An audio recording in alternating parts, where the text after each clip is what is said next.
conference in San Francisco, and joining me is Dr. Bilyana Lilly. Good to see you. Hi, Mike. Good to be back. Yeah, how are you? Very good. It's been an absolutely amazing conference with a lot of meetings, a lot of insights.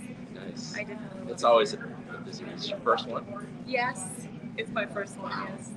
Yeah, I don't even want to tell you how many this is for me, but so Bilyana is an expert in information warfare and the author of books on Russia's use of misinformation, disinformation, foreign policy, etc. We met at the Nexus conference last fall, and I am excited to be doing this live and in person again with her. So good to see you.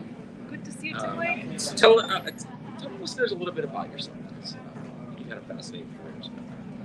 Yeah, thank you for the introduction. Yeah, I'm originally from Bulgaria. I left my country when I was 19, and ever since I spent the summer in Kosovo and I saw what a war does to a country, which was just after a few years after the bombing of Kosovo from Serbia and the genocide and the war there, I decided I wanted to focus my career on conflict resolution and the threats to the societies that I care about.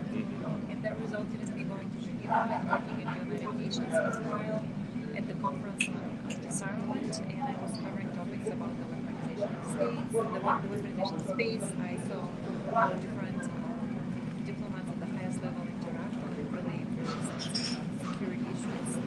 And then for a while I focused on nuclear weapons and nuclear terrorism because I thought this was at the time of the conflict. And then moved to Russia, to NATO, to Oxford University. And after that, I thought that I wanted to focus on just reducing risk and disarmament issues because I thought this was critical issues of our day. But then we had the 2016 interference in the US elections, one of the Russian cyber actors, and there was a parallel massive disinformation and strategic messaging campaign at the same time. And that inspired me to focus on cybersecurity and information warfare and try to work in an area where I can personally understand how we can fight against and mitigate the effects of all these different activities that nation states are doing in cyberspace, and not just Russia, Iran and China, Mexico. Some heavy stuff. Yeah, yeah. So I know that this week you're part of a panel discussion on geopolitics and cyber risk. What are some of the main messages that you hope to get out of that? If you want to impart a little bit. Yeah, I started by explaining because not everyone has to be an expert on the topic, of course. I started by explaining what information warfare is. And basically, that's a Russian strategy that includes cyber operations. And to the Russian government, that's confrontation in the information space, which we call cyberspace. And it includes cyber operations, disinformation, sometimes even protests and spreading information about different topics online. And a very important question that a topic that I wanted to bring up and an issue that I wanted to explain is if cyber operations are part of Russian foreign policy, Russia's strategy of information warfare, and the Russian government has been repeatedly stating that it will retaliate against the US, and one of those ways will be through cyber operations, then why haven't we seen more significant and a larger volume of cyber activity against Western infrastructure? And I think typically the Russians are consistent. They say what they're going to do, and they do it. And this time there's this gap. And I think it's really important to identify the conditions and the constraints that currently the Russian government is experiencing. Because once these constraints are lifted, then I think we'll see an increased cyber activity, which gives us some time to prepare. And that's what I think we should be doing right now. And we shouldn't let our guard down because I think those attacks are coming. I think first, the Russian government is still focused on the Ukrainian theater.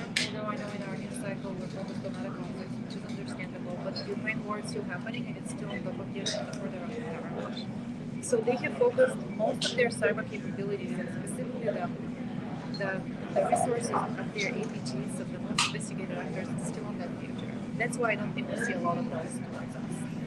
Then another issue is that since the invasion of Ukraine, the Russian human and technical cyber capabilities have been significantly impacted because a lot of Russians left the country. They didn't want to be mobilized. They saw the economic uncertainty that was coming and how the West was responding to the Russian invasion. And like, where are we going? So between 500,000 and 1,000,000 Russians, and among those were about 10% of Russia's IT force.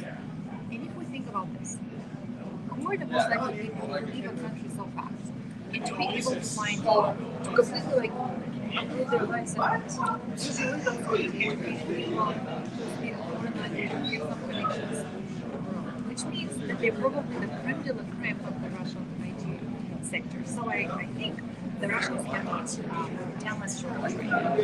But in addition to that, they also have a technology shortage. And all the tools that Russia's APTs, the GRUS, FSBs are based on Western technologies.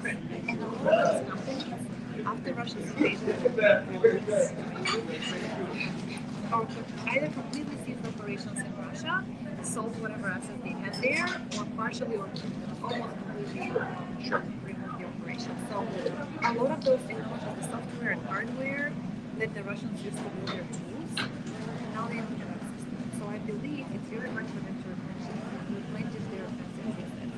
But those conditions could be changed because the Russians are trying to develop their IT sector. They're trying to educate more students in universities and even high schools how to use defensive tools against for new infrastructure for states. So I think we are eventually going to see an increase of Russian activity against critical infrastructure in the US. That's one of the reasons. And I have a ton of others, but just ask them, Mike. We can talk for